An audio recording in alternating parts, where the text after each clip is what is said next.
There are moments in history that refuse to be explained.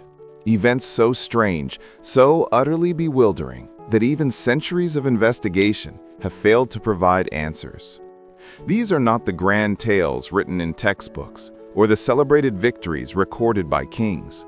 These are the hidden truths, the mysteries that slip through the cracks of time, leaving behind only questions and fragments of evidence that challenge everything we think we know about the past. From unexplained disappearances that baffled entire nations, to coded messages that remain unbroken, from catastrophic events that changed civilizations overnight, to secrets deliberately buried by those in power. Today we will journey together into the shadows of history, where the line between fact and mystery becomes impossible to distinguish. So fasten your seatbelt as we dive into today's mystery. But first, you'll have incredible luck if you like and subscribe before this video ends. The Voynich Manuscript.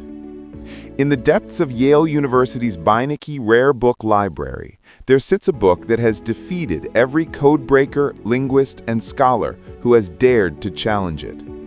This is the Voynich Manuscript, a 15th century text written in a language that does not exist in any known human civilization. For more than 600 years, this mysterious book has guarded its secrets, mocking the greatest minds of every generation who have tried to decipher even a single sentence. The manuscript is named after Wilfrid Voynich, a Polish book dealer who purchased it in 1912 from a Jesuit college in Italy. But the book itself is far older. Carbon dating has placed its creation somewhere between 1404 and 1438, during the height of the European Renaissance. The manuscript contains 240 vellum pages filled with flowing script in an unknown alphabet, accompanied by bizarre illustrations that seem to depict plants that never existed, astronomical charts that map unknown heavens, and naked women bathing in strange green pools connected by intricate networks of pipes. The text itself flows smoothly across the pages, written from left to right with apparent confidence. The writing shows none of the hesitation or correction marks you might expect from a forgery or cipher. Some letters appear frequently, others rarely. The statistical pattern suggests it could be a real language, yet no linguist has ever identified its roots. The alphabet contains roughly 20 to 30 distinct characters, some resembling Latin letters, others completely foreign. Words repeat in patterns that feel almost grammatical, as if following rules we simply cannot grasp. What makes the Voynich manuscript truly haunting are its illustrations. The botanical section depicts over 100 plants, yet not a single one can be identified with certainty. Some resemble known herbs, but with impossible features: extra roots, flowers growing in impossible arrangements, stems that twist in ways nature never intended. Botanists have spent decades trying to match these drawings to real species, but every attempt ends in failure. The astronomical section is equally perplexing. It shows circular diagrams filled with stars, moons, and suns, some labeled with the mysterious script. Are these maps of the heavens, astrological charts, or perhaps something else entirely? Then there are the human figures, dozens of small, naked women bathing in green and blue liquids, some holding stars, others connected by tubes and channels. What ritual or process could this possibly represent? Theories about the manuscript range from the plausible to the extraordinary. Some scholars believe it could be a pharmaceutical text written in a lost dialect or coded language used by medieval alchemists and herbalists to protect trade secrets. Others suggest it might be an elaborate hoax, created by a clever forger to deceive wealthy collectors. One popular suspect is John Dee, the 16th century English mathematician and occultist who owned the manuscript before it passed to the Jesuits. Could Dee or his associate Edward Kelly have created this elaborate deception? But the hoax theory faces serious challenges. Creating such a lengthy, internally consistent text with statistical properties resembling natural language would have required extraordinary effort and linguistic knowledge far beyond what was typical in the 15th century. Why would anyone invest such immense labor into a forgery when simpler deceptions would have sufficed? More intriguing theories propose that the manuscript could be written in an artificial language, perhaps created by a lone genius or secret society. Some researchers have suggested connections to medieval mysticism, Cathar heretics, or even lost knowledge from ancient civilizations. A few bold theorists claim the manuscript might contain advanced scientific knowledge, medical breakthroughs, or even evidence of contact with other worlds. Modern technology has been brought to bear on the mystery. In 2011, a team of computer scientists at the University of Arizona used artificial intelligence to analyze the text's structure. They found patterns suggesting the manuscript follows grammatical rules, supporting the idea that it represents genuine language rather than random gibberish. Yet even the most sophisticated algorithms have failed to crack the code. In recent years, several researchers have claimed breakthroughs. In 2017, a British academic proposed the text was written in abbreviated Latin, mixed with an unknown language. In 2019, a Canadian researcher suggested it might be a Turkish dialect. But none of these theories have withstood scrutiny, and the manuscript continues to guard its secrets.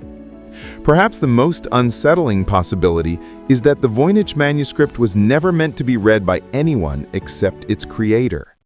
Could it be the private journal of someone whose mind operated in ways we cannot comprehend?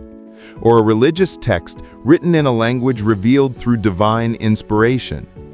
The fact that such a carefully constructed work exists with no key, no explanation, no context, suggests that its secrets were deliberately locked away. The disappearance of the Roanoke colony. In 1587, more than 100 English settlers arrived on Roanoke Island, off the coast of what is now North Carolina, hoping to establish the first permanent English settlement in the New World. 3 years later, when a supply ship finally returned, every single colonist had vanished without a trace. The only clue left behind was a single word carved into a wooden post: Croatoan. To this day, no one knows what happened to these men, women, and children, or where their bodies lie. The story begins with ambition and hope. The Roanoke colony was the vision of Sir Walter Raleigh, who received a charter from Elizabeth I to establish an English presence in the Americas. The first attempt in 1585 had failed, with colonists abandoning the settlement after harsh conditions and conflicts with local tribes. But in 1587, a new group arrived under the leadership of John White, an artist and administrator. This time the colonists included families, women, and children, a sign they intended to stay permanently. Among them was White's own daughter, Eleanor Dare, who gave birth to Virginia Dare, the first English child born in the Americas. John White left the colony in late 1587, planning to return quickly with supplies. But his timing could not have been worse.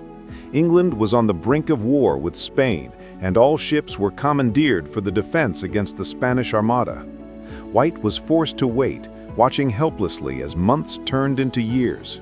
He finally returned in August 1590, his ship approaching Roanoke under a darkening sky. When White and his crew landed, they found the settlement abandoned. Houses had been dismantled, suggesting an orderly departure rather than sudden panic. There were no signs of struggle, no bodies, no graves. The protective palisade had been partially torn down, and carved into a post was that haunting word, Croatoan. White had previously instructed the colonists to carve a Maltese cross if they left under duress, but no such symbol appeared. This suggested the colonists had departed peacefully, perhaps relocating to Croatoan Island, home to the friendly Croatoan tribe with whom the English had maintained good relations. White desperately wanted to search Croatoan Island, but a violent storm forced his ship to abandon the mission. He never returned to America, and the lost colonists were never found.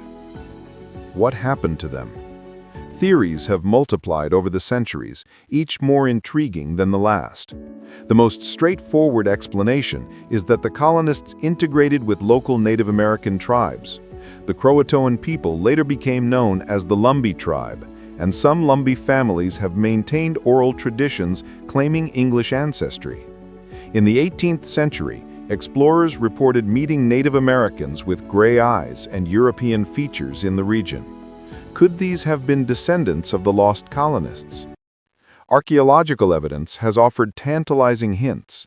In recent years, excavations have uncovered artifacts at sites inland from Roanoke, suggesting the colonists may have split into smaller groups and dispersed across the region.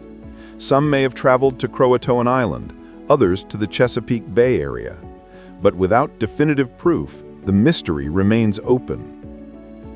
Darker theories suggest catastrophe struck the colony. Disease could have swept through, killing everyone before they could seek help. But this fails to explain the orderly dismantling of the settlement or the absence of graves. Conflicts with hostile tribes might have led to massacre, but again, no evidence of violence has ever been found. Some have proposed that a hurricane or drought forced the colonists to abandon Roanoke only to perish during their journey to safety. Another compelling theory involves Spanish interference. Spain considered the entire Americas its territory and had already attacked an earlier English settlement. Documents discovered in Spanish archives suggest Spanish forces may have captured and executed some Roanoke colonists, though this remains unproven. The mystery deepens when we consider the complete absence of written records left by the colonists. Not a single letter, journal entry, or note has ever been found explaining their fate. In an era when educated people documented their lives extensively, this silence is deafening. Did the colonists deliberately destroy their records, or were they lost to time, rotting in the humid coastal environment? She had become the first woman to fly solo across the Atlantic in 1932, and her courage, skill, and charisma made her an international icon. Her final flight was meant to be her crowning achievement, circling the globe at the equator in her twin-engine Lockheed Electra. By early July 1937, she and Noonan had completed most of the journey, traveling from California across South America, Africa, India, and Southeast Asia. The most dangerous leg remained, a 4,000-kilometer flight from Lae, New Guinea to tiny Howland Island, barely 2 kilometers long, in the middle of empty ocean. The U.S. Coast Guard positioned the cutter Itasca near Howland to provide radio navigation assistance. On the morning of July 2nd, Earhart and Noonan took off from Lae. For the next 18 hours, radio operators aboard the Itasca received intermittent transmissions from Earhart. Her messages grew increasingly desperate as she reported being unable to locate Howland Island. She believed she was flying on the correct line of position but could not see land. Her final transmission, received at 8:43 a.m., reported that they were running north and south, searching for the island. Then silence. An extensive search operation was launched immediately, involving 9 ships and 66 aircraft covering 250,000 square miles of ocean over 2 weeks. Nothing was found. No debris, no oil slicks, no life rafts. Amelia Earhart and Fred Noonan had simply vanished. The official conclusion was that they ran out of fuel, crashed into the Pacific, and sank. But the absence of any physical evidence left room for speculation, and alternative theories quickly emerged. One of the most persistent theories suggests that Earhart and Noonan crashed on Gardner Island, now called Nikumaroro, a remote coral atoll about 560 kilometers from Howland. The International Group for Historic Aircraft Recovery has conducted multiple expeditions to Nikumaroro, finding artifacts that could potentially be linked to Earhart. A piece of aluminum that appears to match the Electra's construction, a jar of freckle cream from the 1930s, and bones discovered in 1940 that were initially dismissed as male but later reevaluated as possibly female. Forensic analysis in 2018 suggested the bones could match Earhart's height and build, though without DNA comparison, certainty is impossible. The theory proposes that Earhart made an emergency landing on Nikomaroro's reef at low tide. She and Noonan survived for days or weeks as castaways before perishing from injury, dehydration, or starvation. Radio operators reported receiving distress signals that could have been from Earhart in the days after her disappearance, though these were dismissed at the time as hoaxes. A more controversial theory claims that Earhart was on a secret spy mission for the U.S. government. According to this narrative, she deliberately flew off course to conduct surveillance on Japanese military installations in the Marshall Islands. Japan had withdrawn from the League of Nations and was secretly fortifying islands in the Pacific in violation of international treaties. The theory suggests Earhart was captured by the Japanese, possibly executed as a spy, or held prisoner. Some accounts claim she was taken to Saipan, where witnesses later reported seeing a white female pilot in Japanese custody. A photograph discovered in the National Archives, allegedly showing Earhart and Noonan alive in Japanese custody, sparked renewed interest in 2017, though experts quickly determined the photo was taken years before Earhart's disappearance. Despite intensive investigation, the spy mission theory lacks credible evidence. The U.S. government has consistently denied any covert aspect to Earhart's flight, and Japan has released no documents supporting the capture theory. The Black Dahlia Murder. On the morning of January 15, 1947, a mother out for a walk with her young daughter in a Los Angeles neighborhood made a discovery that would haunt America for generations. Lying in a vacant lot was the body of a young woman, cut completely in half at the waist, drained of blood, and posed with horrifying precision. The victim was 22-year-old Elizabeth Short, soon to be known to the world as the Black Dahlia. Her murder became one of the most infamous unsolved crimes in American history, spawning hundreds of suspects, countless theories, and an enduring mystery that has never been resolved despite one of the largest investigations the LAPD has ever conducted. Elizabeth Short arrived in Los Angeles in the summer of 1946, like thousands of other young women, drawn by dreams of movie stardom. She was beautiful, with dark hair, pale skin, and a mysterious air that attracted attention wherever she went. Friends remembered her as friendly, but secretive about her past, often telling contradictory stories about her life. She worked odd jobs, stayed with various friends and acquaintances, and frequented nightclubs and bars in Hollywood. She was last seen alive on January 9, 1947, at the Biltmore Hotel in downtown Los Angeles. 6 days later, her body was found. The condition of the body shocked even hardened homicide detectives. The killer had not just murdered Elizabeth Short. They had turned her into a grotesque display. Her body had been surgically bisected, completely cleaned of blood, and carefully posed with horrifying precision. Her face bore cuts, extending her smile into a gruesome Glasgow grin. There were rope marks on her wrists and ankles, indicating she had been restrained. The coroner determined she had been tortured for several days before death, suffering multiple lacerations and blunt force trauma. Yet she died from hemorrhage and shock due to the cuts on her face, not from being bisected, which occurred after death. The precision of the bisection suggested medical knowledge or butchering experience. Most disturbing was the complete absence of blood at the scene. The killer had murdered and mutilated Short elsewhere, then transported and posed her body in the vacant lot. The LAPD launched a massive investigation, interviewing over 150 men and women as suspects. The case generated enormous media attention, with newspapers competing to publish the most lurid details. The nickname Black Dahlia was coined by reporters, supposedly referring to her dark hair and preference for black clothing, though Short herself never used this name. Tips flooded in. Dozens of people confessed to the murder, though all were proven false. Suspects ranged from a jealous boyfriend to a deranged doctor to a wealthy Hollywood physician with secret sadistic tendencies. One early theory focused on Dr. George Hodel, a prominent Los Angeles doctor, whose own son, retired LAPD homicide detective Steve Hodel, later claimed his father was responsible.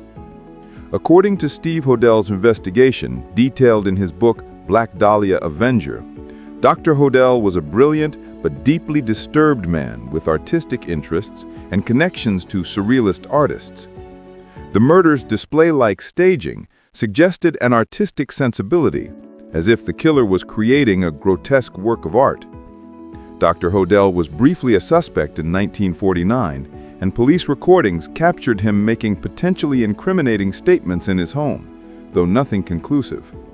He died in 1999 without ever being charged. Other theories suggest the killer was a transient, possibly someone with experience in medical or mortuary work who left Los Angeles immediately after the murder. The precision of the crime suggests planning and specific knowledge, ruling out a random act of violence. Some investigators believe the Black Dahlia case might be connected to other unsolved murders in the Los Angeles area during the 1940s, possibly the work of a serial killer. The Cleveland torso murderer, who operated in Ohio during the 1930s, displayed similar patterns of dismemberment and precision, leading to speculation that the same killer might have moved to California, but no definitive connection was ever established. Why has the Black Dahlia case remained unsolved for more than 75 years? Part of the problem was the contamination of the crime scene and evidence. Reporters and curious onlookers trampled the vacant lot before it could be properly secured. The investigation was hampered by police corruption and incompetence endemic in 1940s Los Angeles.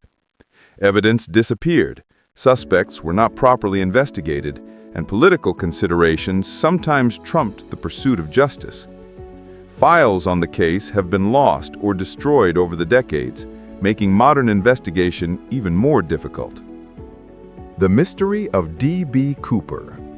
On a rainy Wednesday afternoon, November 24, 1971, a man calling himself Dan Cooper boarded Northwest Orient Airlines Flight 305 from Portland to Seattle. He wore a dark suit, carried a briefcase, and appeared to be just another businessman traveling for the Thanksgiving holiday. But shortly after takeoff, he handed a flight attendant a note that changed everything. The note claimed he had a bomb. Cooper demanded $200,000 in cash, 4 parachutes, and a fuel truck waiting in Seattle. What followed was the only unsolved case of air piracy in American history, a crime so audacious and mysterious that it has captivated investigators and amateur sleuths for more than 50 years. After receiving the note, the flight attendant sat next to Cooper, who opened his briefcase to reveal what appeared to be dynamite sticks wired to a battery. He remained calm and polite throughout the ordeal, ordering a bourbon and soda, even paying for his drink. The plane circled Seattle while authorities scrambled to meet his demands. Airlines and the FBI complied. They assembled $200,000 in $20 bills, recording every serial number, and provided 2 back parachutes and 2 emergency chest chutes as demanded. When the plane landed in Seattle, Cooper released all 36 passengers and 2 flight attendants in exchange for the money and parachutes. He kept the pilot, co-pilot, and 1 flight attendant aboard, then ordered the plane to take off again, bound for Mexico City with a refueling stop in Reno, Nevada. Cooper specified the flight parameters. They should fly below 10,000 feet with the landing gear down, wing flaps at 15 degrees, and the cabin unpressurized. These unusual specifications puzzled the crew, but suggested Cooper knew something about aviation. Somewhere between Seattle and Reno, In the darkness and rain over the rugged forests of southwestern Washington, D.B. Cooper opened the rear air stair door of the Boeing 727, strapped $200,000 to his body, and jumped into the night.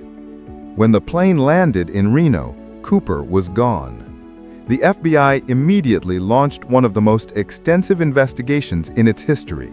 They interviewed hundreds of witnesses, tracked the serial numbers of the bills, searched the suspected jump zone, and pursued thousands of leads. The search area covered some of the most treacherous terrain in the Pacific Northwest: dense forests, steep mountains, and freezing rivers. Despite weeks of searching by ground teams and helicopters, no trace of Cooper was found. Did he survive the jump? Expert skydivers doubted it. The weather conditions were terrible, with heavy rain, strong winds, and near-freezing temperatures. Cooper jumped at night into complete darkness over a heavily forested area with no proper landing zone. He wore only a business suit and loafers, no jumpsuit or boots. He carried a 21-pound bag of cash, which would have seriously affected his ability to control the parachute. The parachute he chose to use was a military NB-8 model, not ideal for a deliberate jump, and he left behind the superior sport chute. Many investigators believed Cooper could not have survived. But if he died, where was his body?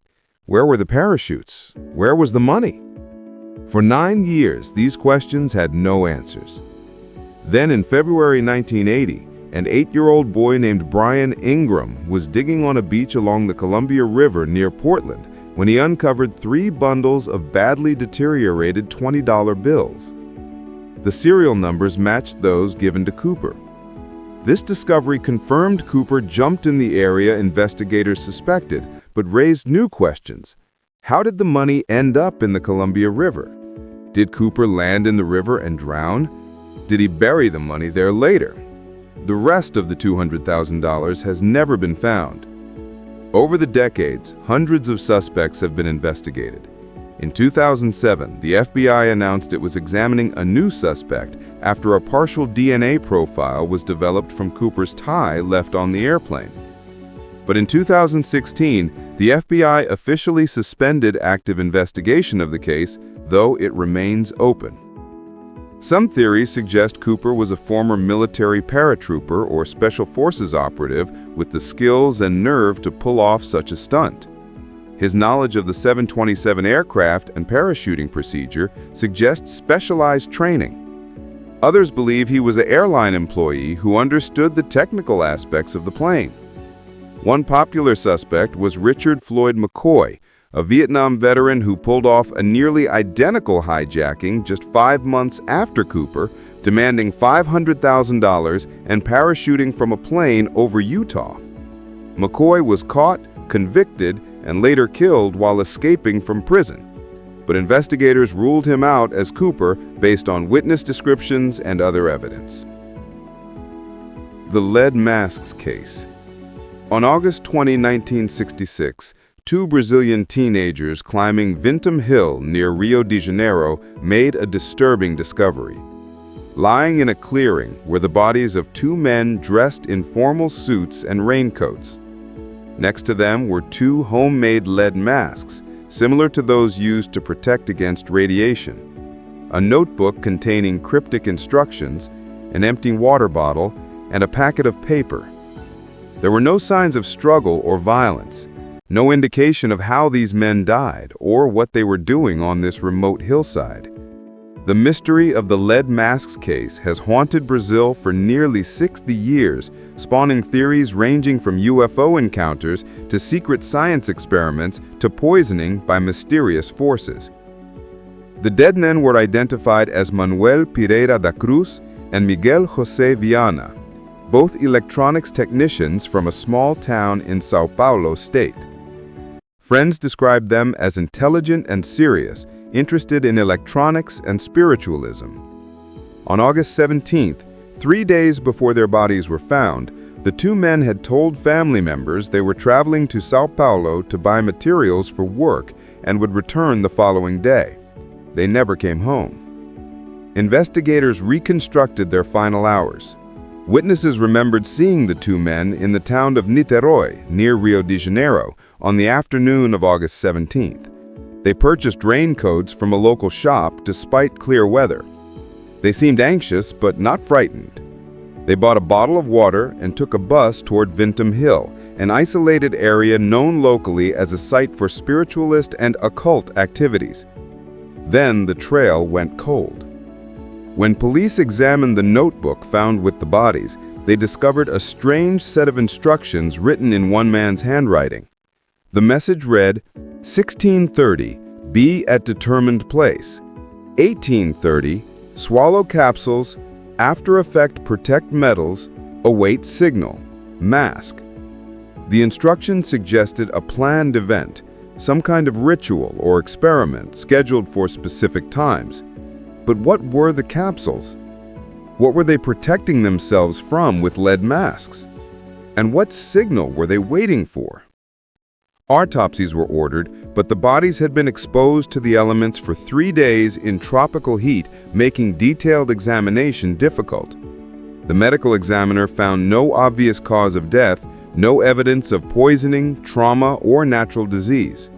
Frustratingly, due to bureaucratic delays in degraded tissue samples, toxicology tests were never completed. The exact cause of death remains officially undetermined. Theories proliferated immediately. The lead masks suggested fear of radiation, leading to speculation that the men were involved in some kind of nuclear experiment or had encountered radioactive materials. But no radiation was detected at the site. Some proposed the men were members of a cult or secret society engaged in a ritual that went wrong. Brazil has a rich tradition of spiritualism, and Vintum Hill was known as a place where people claimed to see UFOs and experience paranormal phenomena. Could the men have been attempting to contact extraterrestrial beings? The instructions to wait for a signal seemed to support this idea. Another theory suggested the men purchased drugs or hallucinogens as part of a spiritual quest. The capsules mentioned in the notebook could have been a toxic substance, perhaps incorrectly prepared or dosed, leading to accidental overdose. The lead masks might have been intended for a completely different purpose, perhaps part of ritual costume or protection against what they believed were spiritual energies. Several witnesses came forward claiming they saw strange lights in the sky over Vintum Hill on the evening of August 17, though these reports were only made after the bodies were discovered, raising questions about their reliability. One woman reported seeing an orange luminous object hovering over the hill, emitting a beam of light, but no physical evidence of any aerial phenomenon was ever found. In 2017, a Brazilian researcher proposed a new theory after examining the case files. He suggested the men might have been attempting to build a device for communicating with spirits or UFOs using their electronics knowledge. The lead masks would protect them from electromagnetic fields they believed the device would generate. They may have taken capsules containing a substance meant to alter their consciousness, allowing communication with other dimensions. If the substance was toxic, they could have died before realizing they were in danger. But without toxicology results or more concrete evidence, this remains pure speculation. Malaysian military radar tracked an unidentified aircraft, later confirmed to be MH370, flying across the peninsula and out over the Andaman Sea.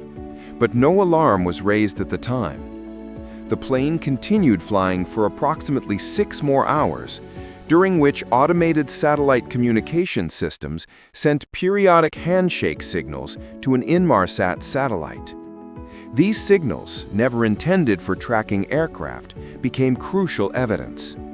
By analyzing the timing and frequency of these satellite pings, engineers calculated that the plane flew south into the remote Indian Ocean until it ran out of fuel.